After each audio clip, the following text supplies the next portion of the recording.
నమస్కారం. స్త్రీలు లేకుండా వివాహిత గృహస్థు ధర్మము పాటించటము మగవాడికి కష్టం కాబట్టి వాడు వివాహం చేసుకొని గృహస్థుడయ్యాక కొన్ని పనులు చేయడానికి అర్హత ఉంటుంది.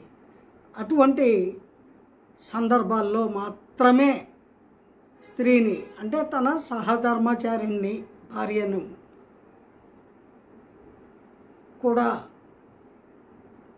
పిలుచుకొని కొన్ని అతి ముఖ్యమైన కార్యక్రమాలకు మాత్రము తీసుకువెళ్ళేవారు. అది కూడా ఎలాగా, వాళ్ళకి గోశాస్త్రీలాగా మేనాల్లో అంటే పల్లకీలో, మళ్ళీ పరపురుషులు ఎవరూ చూడకూడదు, అందుకని పల్లకీలో తీసుకువెళ్ళేవాళ్ళు. అలా తీసుకువెళ్ళి మేలి ముసుగు వేసి పక్కన కూర్చోబెట్టుకొని ఆవిడ నేల చూపులు చూస్తూ ఉండాలి. మళ్ళీ నోరెత్తి మాట్లాడకూడదు, ఊరికే బొమ్మ పక్కన ఉండాలి అంతే.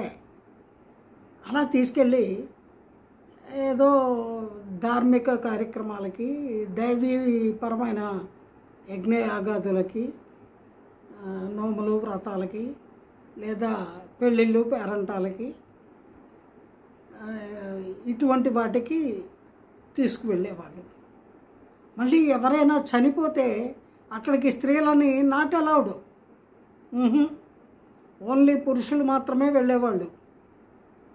ఆ చనిపోయిన వ్యక్తి కర్మకాండాలన్నీ జరిగేంత వరకు, ఆ దహన కార్యక్రమాలు ఇవన్నీ జరిగేంత వరకు మగవాళ్ళు మాత్రమే వెడతారు, ఆడవాళ్ళని రానివ్వరు, వాళ్ళకి భయపడతారు అని ఒక మాట కాదు. అది నిజానికి మగవాడే సహజ సిద్ధంగా పరమ భయస్థుడు, పిరికివాడు అనేటువంటిది ఆయా సందర్భాలు వచ్చినప్పుడు ప్రతి మగవాడికి తెలుస్తుంది. కానీ ఒప్పుకోరు కదా, ఒప్పుకోరు. ఇగో, మేల్ డామినేషను, అహం, ఒప్పుకోరు. సరే, వాళ్ళు ఒప్పుకుంటే ఎంత, ఒప్పుకోకపోతే ఎంత, గుడ్డుకన్ను మూసిన ఒకటే తెరిచిన ఒకటే అని సామెత. అలాగా ఇప్పుడు లేడీస్ ఏ స్టేజ్లో ఉన్నారో మనకు తెలుసు కదా. ఈ స్టేజ్కి రావడానికి ఎన్ని స్టేజ్లు దాటారనేది మాట్లాడుకుంటున్నాము. సరే సరే, దారి వెళ్ళకూడదు మళ్ళీ. సరే, అలా తీసుకువెళ్ళి మళ్ళీ జాగ్రత్తగా అలాగే తీసుకొచ్చేసి ఏదో కుంకుమ బరిలో కుంకుమ దాచిపెట్టినట్టు ఆ పల్లకీలో తీసుకెళ్ళి పరదాల చాటున మళ్ళీ తీసుకొచ్చి ఇంట్లో వెళ్ళిపోవాలి. ఇలాగా వాళ్ళని కొద్దిగా ఎంటర్టైన్ చేయడం అంతే, కొంచెమే. మళ్ళీ బాహ్య ప్రపంచాన్ని వాళ్ళు ఎక్కువగా చూడకూడదు, ఎక్కువ విషయాలు వాళ్ళకి తెలియకూడదు. పోటీకి వచ్చేస్తే అమ్మో, వాళ్ళు రాకూడదు పోటీకి. మగవాళ్ళే ఒకరికొకరు పోటీ, ఒకరినొకడు పొడుచుకుంటాడు, ఎవడో ఒకడు వీరుడు అని నిరూపించుకుంటాడు, రాజ్యం వెళ్తాడు. అలాగే కుటుంబ వ్యవస్థలో కూడా ఈ అవస్థలు ఇలా జరుగుతూ ఉండగా ఒకనాటి కాలమందు ఇక్కడ ఈ కుటుంబ వ్యవస్థలో ఎవడైనా ఇంటి యజమాని అంటే మగవాడు, వాడికి అనారోగ్యము కానీ, ఏదైనా భరించరాని కష్టాలు కానీ, నష్టాలు కానీ ఏర్పడటము అనేది జరుగుతూ ఉండేది. అలాంటప్పుడు కూడా వాడు చాలా పెంకిగా, మొండిగా కుల పెద్దలను, ఊరి పెద్దలను సంప్రదించి ఇలా ఉంది పరిస్థితి, ఏం చేయమంటారు అని అడిగేవాడు. అలా చేయి, ఇలా చేయి, ఏం చేస్తావు, నీ కర్మ అనుభవించు అంటే సరేనండి అని అనుభవించేవాడు. అలా కొంతకాలం జరిగింది. ఇవన్నీ ఇంట్లో ఉన్న ఇల్లాలు మాట్లాడకపోయినా పాపము భగవంతుడిచ్చిన మేధస్సుతో గమనిస్తూ ఉంటుంది కదా.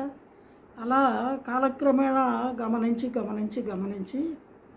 ఏమండి, ధర్మేచ అద్దేచ మోక్షేచ కామేచ నాతిచరామి అని ప్రామిస్ చేసి పెళ్లి చేసుకున్నారు కదా, మరి ఈ అంశాలన్నిట్లోనూ ఎంతవరకు మీరు ధర్మాన్ని పాటిస్తున్నారు? సహధర్మచారిణ్ణి మాత్రము నీ ధర్మాలు నువ్వు పాటించాలి అన్నారు. నా ధర్మంలో భాగంగా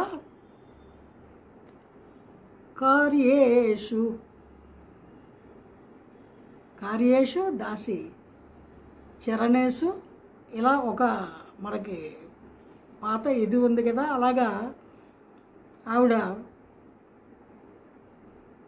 సమయం వచ్చినప్పుడు రంభలా తయారయ్యి జీవిత భాగస్వామిని శారీరకంగా సుఖపెట్టడము, సంతానోత్పత్తికి ఉపయోగపడటము, వంటలు చేసి వాడికి తినబెట్టడము మాత్రమే కాకుండా కష్ట నష్టాలు భర్త ఎదుర్కొంటున్నప్పుడు, కుటుంబంలో పరిస్థితులు తారుమారు అవుతున్నప్పుడు మెల్లగా జోక్యం చేసుకొని సలహాలు చెప్పే స్థితికి ఆమెకి అవకాశము ఇచ్చాడు ఆ ఇంటి యజమాని, అంటే ఆమెను కట్టుకున్న పురుషుడు. ఆ డెవలప్మెంటు మెల్లగా వచ్చింది. అది వచ్చిన తరువాత స్త్రీ తన పరిధిలో తాను ఉంటూ భర్త అడుగులకు మడుగులు ఒత్తుతూ అతనికి సన్నగా చిన్నగా సలహాలు సంప్రదింపులు చేస్తూ వస్తూ ఉండేది.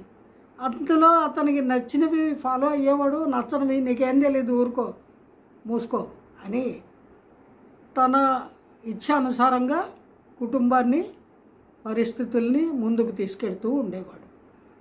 ఇలాగ కొందరు సంసారాల్ని అధపాతాళంలోకి తొక్కుకున్న వాళ్ళు ఉన్నారు, అందలం ఎక్కించిన వాళ్ళు ఉన్నారు.